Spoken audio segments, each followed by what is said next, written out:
Hello guys, this is FZs 2011 model, but this top speed of it is 128 kilometers per hour. How did we increase the speed? So let's look at it. There are two components which needs to be upgraded in this one. The first one is this exhaust, which is the Daytona official power exhaust. I have bought it from the Yamaha service center and got it installed from them only.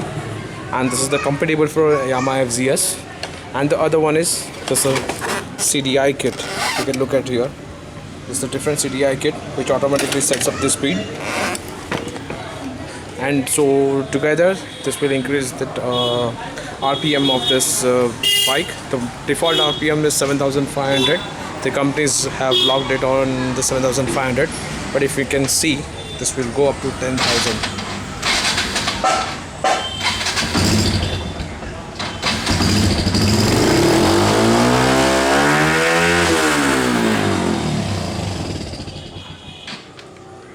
So this way you can increase the speed.